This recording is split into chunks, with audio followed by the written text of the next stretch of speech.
Pirmado na ni Pangulong Ferdinand R. Marcos Jr. ang 2026 national budget na nagkakahalaga ng 6.793 trillion pesos.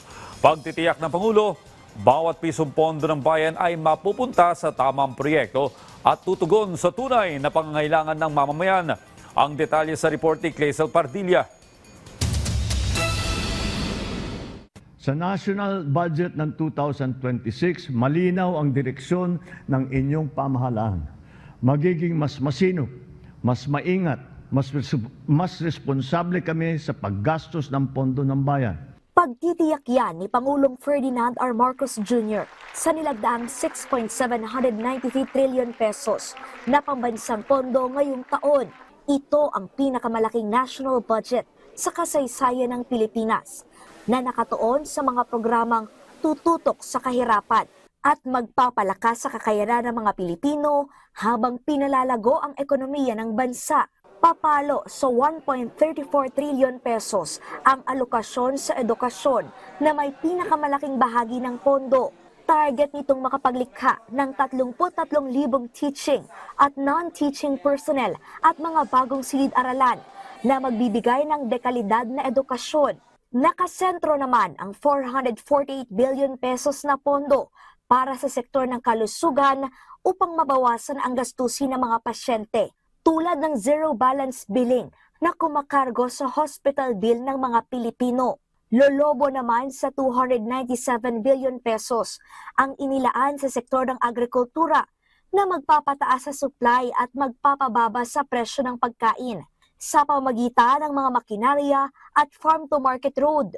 Bilyong-bilyong piso rin ang inilaan sa mga social services at local government na layong agarang maibsan ang pasanin ng mga Pilipino at maitaas ang antas ng mga komunidad.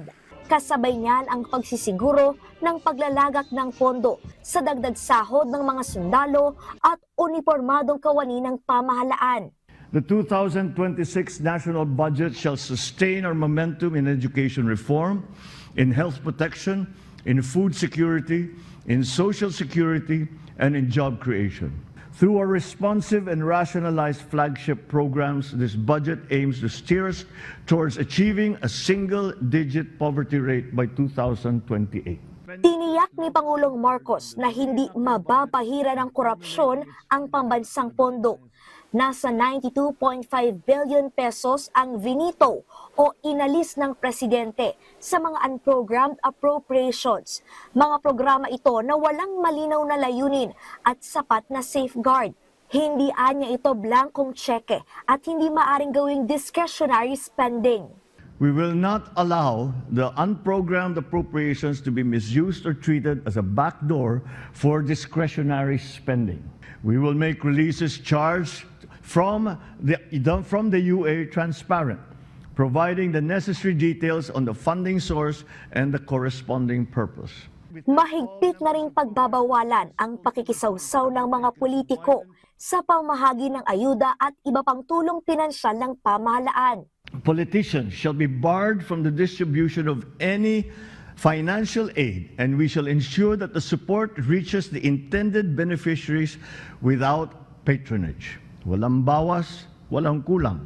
Nanindigan si Pangulong Marcos na bawat pisong buwis ay kailangan mapunta sa mga tamang proyekto at tunay na pangangailangan ng mamamayan. Ang bawat programa at proyekto ay dadaan sa masusing pagsusuri upang masiguro na ito ay may malinaw na benepisyo sa mamamayan, lalo na sa sektor na mga nahigit na nangangailangan.